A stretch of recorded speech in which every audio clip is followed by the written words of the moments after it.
Hi guys! Sa video na ito, pag-usapan natin ang National Aeronautics and Space Administration or NASA na magpapaalam na sa 2030 at sasalubungin natin ang panahon ng mga komersyal na space station.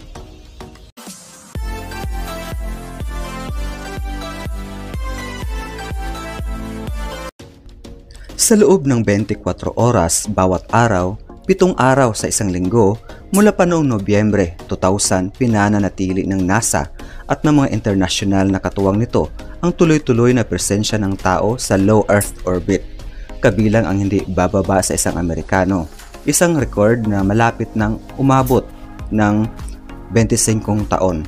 Kapag tiningnan sa kasaysayan ng mga paglalakbay sa kalawakan, ang International Space Station ay marahil isa sa pinakamahusay na nagawa ng sangkatauhan, isang makinang na halimbawa ng kooperasyon sa kalawakan ng Estados Unidos, Europa, Canada, Japan at Russia. Ngunit, lahat ng magagandang bagay ay may wakas. Ang sagisag ng International Space Station ay mayroong mga watawat ng mga bansang orihinal na lumagda. CISA, ESA, JAXA, NASA, Roscosmos. Sa taong 2030, ang International Space Station ay ibabagsak mula sa orbit. Itutulak patungo sa isang liblib na bahagi ng karagatang Pasipiko. Ako ay isang aerospace engineer na tumulong sa paggawa ng iba't ibang kagamitan at eksperimento para sa ISS, ayon sa isang engineer na kasama sa paggawa nito.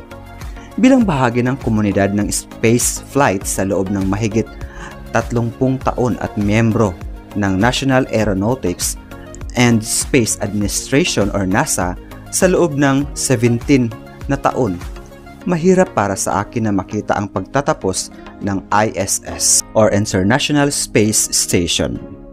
Mula nang ilunsad ang unang bahagi ng International Space Station noong 1998, ang istasyon ay naging tahanan ng mahahalagang tagumpay sa pananaliksik sa iba't ibang larangan gaya ng agham sa materyales, bioteknolohiya, astronomiya at astrophysics, agham pangdaigdig, combustion at marami pang iba.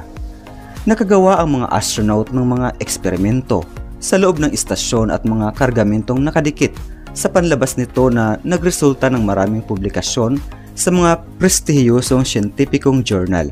Ilan sa mga ito ay nagpalalim ng ating kaalaman tungkol sa mga bagyo, nagpaunlad ng mga proseso ng crystallization para sa mga gamot laban sa kanser, nagdetalye kung paano palaguin ang artipisyal na retina sa kalawakan, nagsuri ng pagproseso ng napakadalisay na optical fibers at nagpaliwanag kung paano i-sequence ang DNA sa orbit. Sa kabuuan, mahigit 4,000 eksperimento ang naisagawa sa International Space Station or ISS na nagresulta sa mahigit na 4,400 na publikasyon na nakatuon sa pagpapaunlad ng buhay sa daigdig at pagtulong sa paghubog ng daan para sa hinaharap na eksplorasyon sa kalawakan. Napatunayan ng International Space Station ang kahalagahan ng pananaliksik sa natatanging kapaligiran ng space flight na may napakababang grabidad, vacuum, matitinding pagbabago ng temperatura at radiation upang palalimin ang kaalaman ng mga siyentipiko sa malawak na hanay ng mahahalagang prosesong pisikal, kimikal at biolohikal. Pananatili ng presensya sa orbit.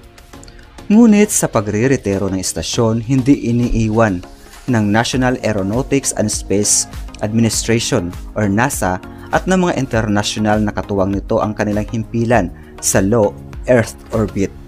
Sa halip, naghahanap sila ng mga alternatibo upang ipagpatuloy ang pagsasamantala sa potensyal ng orbit bilang isang natatanging laboratorio ng pananaliksik at upang mapalawig ang tuloy-tuloy na 25 taong presensya ng tao, mga 402 kilometro sa ibabaw ng mundo. Noong Disyembre 2021, nag-anunsyo ang NASA ng 3 grant upang tulungan ang pagbuo ng mga pribadong pag-aari at komersyal na pinapatakbong space station sa low Earth orbit. Sa loob ng maraming taon, matagumpay na nakapagpadala ang NASA ng mga supply sa ISS gamit ang mga komersyal na katuwang at kamakailan lamang ay nagsimula rin ng mga kaparehong kasunduan sa SpaceX at Boeing para sa pagdadala ng crew gamit ang Dragon at Starliner spacecraft. Batay sa tagumpay ng mga programang ito, ang commercial na space station at umaasang mailunsad at maisaaktibo ang mga ito bago tuluyang isara ang ISS. Pagsilang ng mga commercial na space station. Noong Setyembre 2025 o nakaraang buwan, naglabas ang NASA ng draft announcement para sa Phase 2 partnership proposals para sa mga commercial na space station. Ang mga kumpanyang napipili ay makakatanggap ng pondo upang suportahan ang mga critical design review at magpakita ng istasyong kayang mag-host ng 4 na tao sa orbit nang hindi bababa sa 30 na araw. Pagkatapos nito, uusad ang NASA sa formal na pagtanggap ng disenyo at sertifikasyon upang matiyak na ang mga istasyong ito ay pumapasa sa mahigpit na pamantayan sa kaligtasan ng NASA. Sa huli, magbibigay daan ito para makabili ang NASA ng mga misyon at serbisyo sa mga istasyong ito sa commercial na paraan, katulad ng kasalukuyang pagkuha ng cargo at crew papunta sa ISS or International Space Station. Alin sa mga grupong ito ang magiging matagumpay at sa anong schedule ay hindi pa tiyak. Habang ginagawa ang mga bagong istasyon, magpatuloy ang mga Chinese astronaut na manirahan at magtrabaho sa kanilang Tiangong Space Station. Isang 3 taong permanenteng may crew na pasilidad na orbiting mga 402 kilometers mula sa ibabaw ng daigdig. Kaya, kung matatapos na ang tuloy-tuloy na presensya ng ISS, China at ang Tiangong ang magiging pinakamahabang tuloy-tuloy na tinitirahang space station. Mahigit 4 na taon na itong okupado at patuloy pa rin. Sa ngayon, namnamin ang tanawin. Ilang taon pa bago ang alinman sa mga bagong komersyal na space station ay umiikot sa daigdig sa bilis na humigit kumulang 28,000 km kada oras at ilang taon pa bago tuluyang ibagsak ang ISS sa 2030. Kaya, habang may pagkakataon pa, tumungo sa itaas at namnamin ang tanawin. Sa karamihan ng mga gabi kapag dumadaan ang ISS, tunay itong kamangha-mangha, isang makinang na asol-puting punto ng liwanag, karaniwang pinakamaliwanag na bagay sa kalangitan, na tahimik na gumuguhit ng magandang arko sa kalangitan. Halos hindi naisip ng ating mga ninuno na darating ang panahon na ang isa sa pinakamaliwanag na bagay sa kalangitan sa gabi ay likha ng isipan at kamay ng tao.